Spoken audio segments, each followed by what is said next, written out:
ആരണ്യാന്തരഗഹ്വരോദര തപസ്ഥാനങ്ങളിൽ സൈന്ധവോദാരശ്യാമ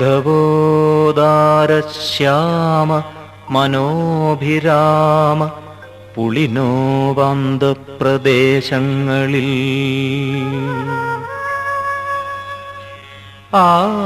ആരന്തർമുഖം ഇപ്രപഞ്ച പരിണാമോദ്ഭിന്ന സർഗക്രിയാസാരം തേടിയലഞ്ഞു പണ്ട് അവരിലെ ചൈതന്യമെൻ ദർശനം.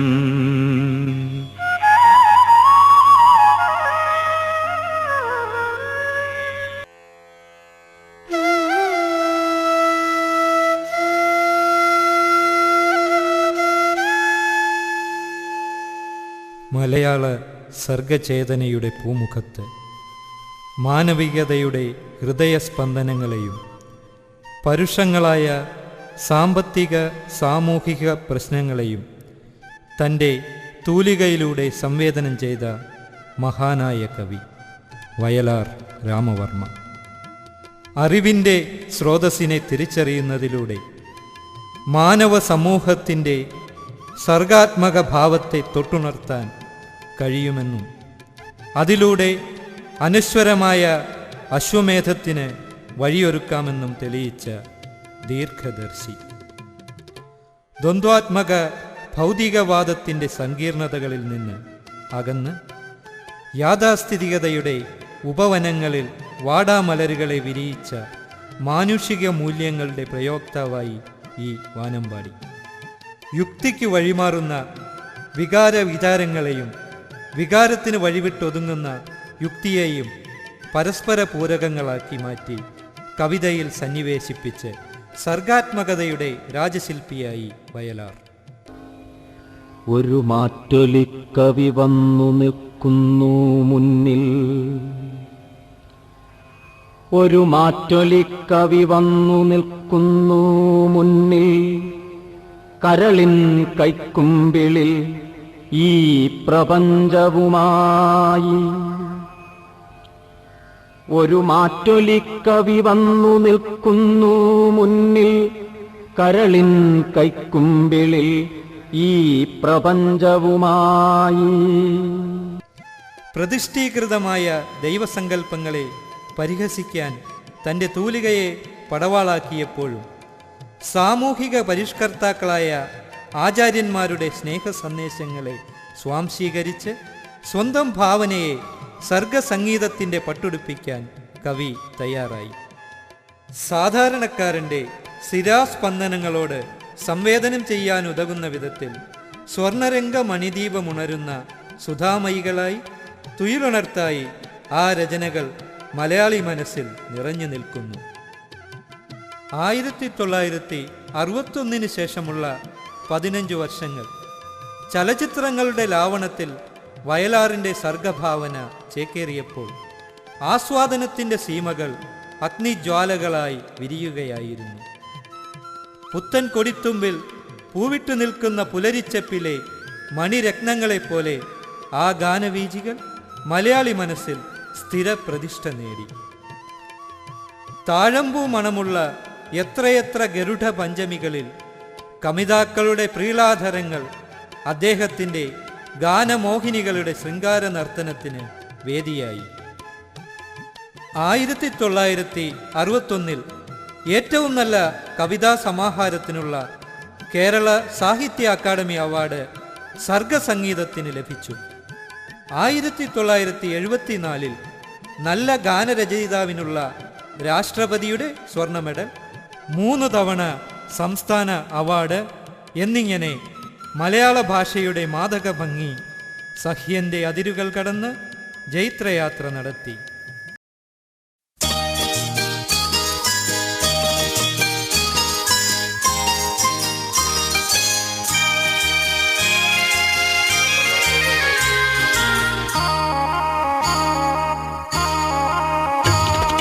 കടലിനക്കരെ പോണോരേ കാണാ പൊന്നിനു പോണോരേ, കടലിനക്കരെ പോണോരേ കാണാ പൊന്നിനു പോണോരേ, പോയി വരുമ്പോഴെന്തു കൊണ്ടുവരും, കൈ നിറയെ പോയി വരുമ്പോഴെന്തു കൊണ്ടുവരും? 14-ാം രാവിലെ പാലാഴിത്തിരയിലെ മത്സ്യകന്യകമാരുടെ മാണിക്യ കല്ല് തരാമോ? ഓ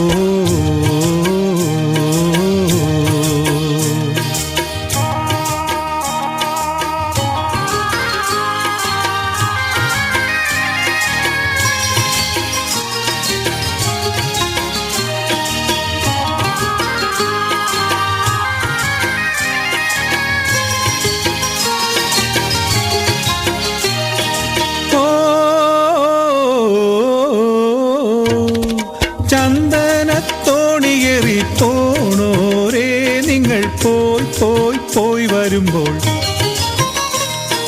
ചന്ദനത്തോണിയേറി പോണോരേ നിങ്ങൾ പോയി പോയി പോയി വരുമ്പോൾ, വെണ്ണീല പൊയ്കയിലെ വാവും നാളിലെ പൊൻപൂമീനിനെ കൊണ്ടത്തരാമോ? നാടോടിക്കഥയിലെ നക്ഷത്രക്കടലിലെ നാഗനർത്തകിമാരണിയും നാണത്തിൻ മുത്തു തരാമോ? ഓ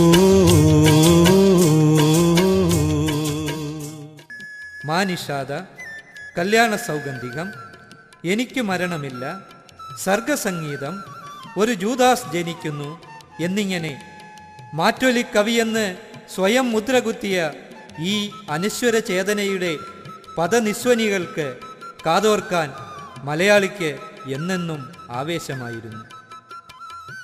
തീചക്രവാള സീമകൾ കടന്ന് രക്തവ്യൂഹത്തിനിടയിൽ പുകയുന്ന അഗ്നിപർവ്വതങ്ങൾക്കുള്ളിലെ പവിഴത്തെയെടുത്ത് പറന്ന കഴുകനെപ്പോലെ കാലം കൈരളിയുടെ പ്രിയപുത്രനെ കൊത്തി പറന്നകന്നു.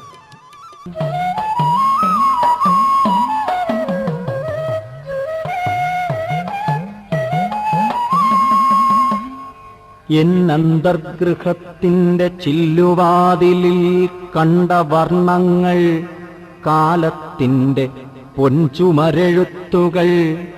എന്നന്തർഗൃഹത്തിൻ്റെ ചില്ലുവാതിലിൽ കണ്ട വർണ്ണങ്ങൾ, കാലത്തിൻ്റെ പൊൻചുമരെഴുത്തുകൾ. ഈ വിശ്വപ്രകൃതിയിലെങ്ങാനും ഒരു മുല്ലപ്പൂവിതൾ വിരിഞ്ഞാൽ അതെന്നിലും വിരിയുന്നു.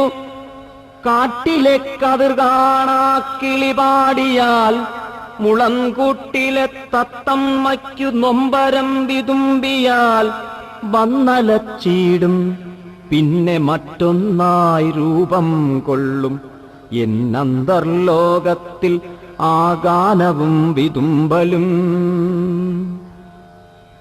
കുന്നുകളെന്നിൽ ധ്യാനമൂകരായി നിലകൊള്ളൂ, കുന്നുകളെന്നിൽ ധ്യാനമൂകരായി നിലകൊള്ളൂ. നിന്നെന്നിലിരമ്പുന്നു ജീവിത സമുദ്രങ്ങൾ. ആ കടൽ തിരകളിൽ ആണ്ടുമുങ്ങാറുണ്ടെന്റെ സർഗഭാവന. അക്കടൽ തിരകളിൽ ആണ്ടുമുങ്ങാറുണ്ടെന്റെ സർഗഭാവന. മുത്തും ചെമ്മീനും തിരയുവാൻ സാഗരഹൃദയത്തിൻ ജീവശക്തികൾക്കെല്ലാം സ്വാഗതമരുളും ഞാൻ. മുത്തിനും ചെമ്മീനിനും എന്നിലെ കേൾക്കും ശബ്ദം ഈ പ്രപഞ്ചത്തിൻ പ്രതിസ്പന്ദനമാണ്.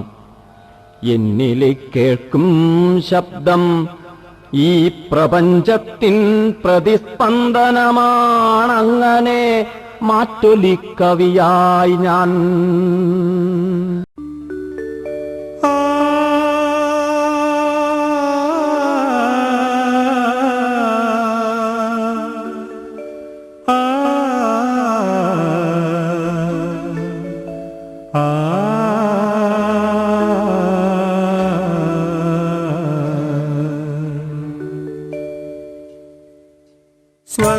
സ്വർണ്ണചാമരം വീശിയെത്തുന്ന സ്വപ്നമായിരുന്നെങ്കിൽ ഞാൻ, സ്വർഗസീമകളുമ്മ വയ്ക്കുന്ന സ്വപ്നമായി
നിത്യവും നിന്റെ മുഗ്ധ സങ്കൽപ്പമാകവേ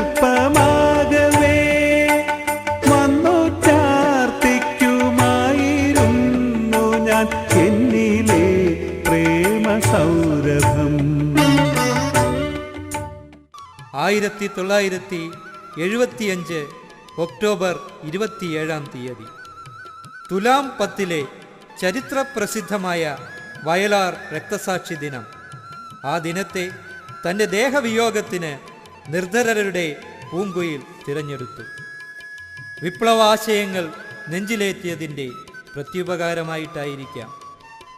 മനുഷ്യത്വത്തിൻ്റെ മൂശയിലൊതുങ്ങാത്ത എല്ലാ സമ്പ്രദായങ്ങളെയും തൂലികയെന്ന പടവാളുകൊണ്ട് ശുദ്ധികലശം നടത്തിയ വയലാർ കൃതികൾ ആശയസമരത്തിൻ്റെ ഉണർത്തുപാട്ടുകളായി അജയ്യമായി നിലനിൽക്കുന്നു.